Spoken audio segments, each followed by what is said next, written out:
And we're joined now by the head coach of the Faro State Bulldogs, Andy Bronkema, after a 93-76 setback here at the GLIAC Semifinals. And Coach, obviously, Lake State came out, and a lot of credit to them. They played exceptionally well here today. They did. They played really good. Beat us in all facets, and just a lot of lessons can be learned.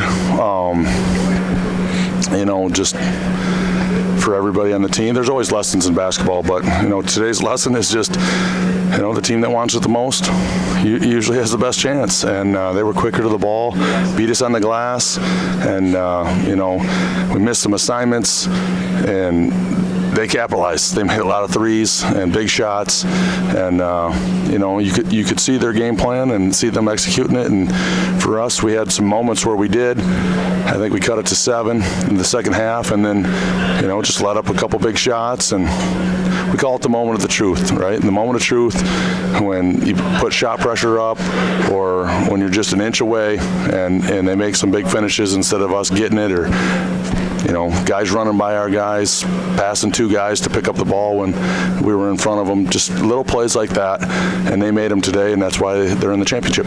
Obviously, in that first half, they shot the ball extremely well. You guys were trying to match them shot for a little while there, but they obviously hit some big shots and some veterans that have made a lot of big plays from the outside.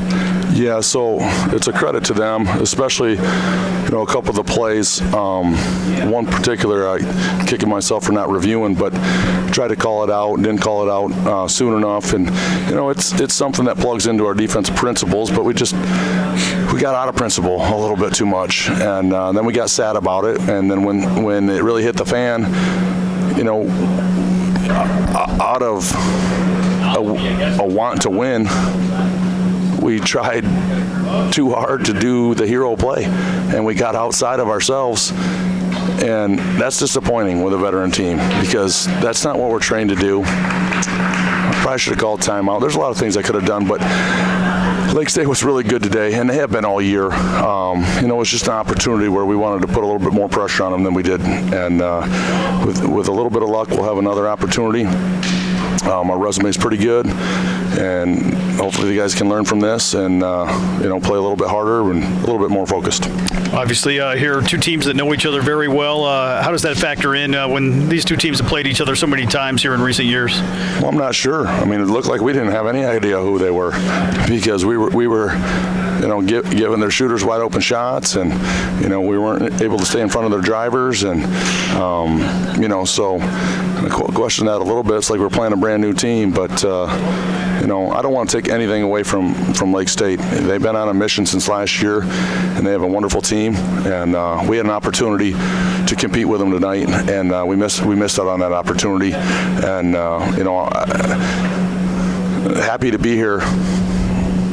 Doesn't exist. It doesn't exist for me. It doesn't exist for our program. Maybe in the off season we can smile at some of the experiences we had, but just a little disappointed. I know our guys are disappointed in it too, but when you're disappointed, you got to do something about it on the spot and in live time, and that's a good lesson for us to learn also. You mentioned the NCAA selections, obviously tomorrow night. Those come out at 11 p.m. and 4 good basketball teams here today in the GLIAC, and really speaks for what the GLIAC had on the floor this year. Yeah, you control what you can control. I mean, we put everything we had into every game this year, and we came out with a record that we had, and it's a pretty good record, and we've won a lot of big games. Only 8 teams get in.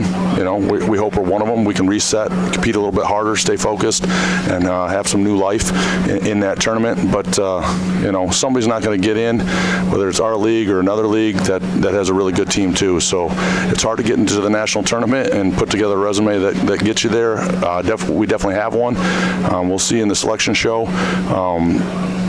It'd be hard to move from 4th, all the way out, that's for sure. But if we get the opportunity, we played well in the national tournament, and I think our guys will bounce back.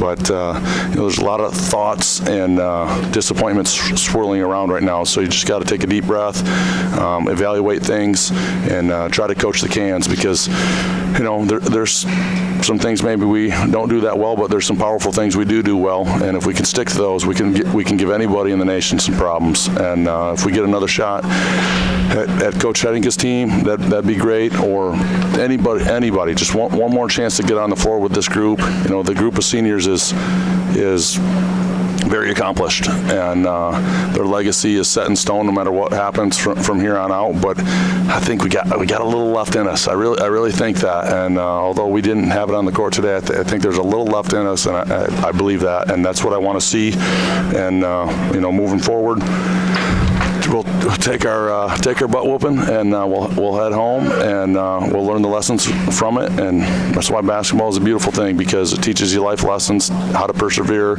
you know, how to handle hard things, and how to, you know, band together and try again next time. So if we have life, Robert, we're looking to take advantage of it. Coach, thanks for the time, and we hope to catch up with you again this coming week. All right, Robert, thanks.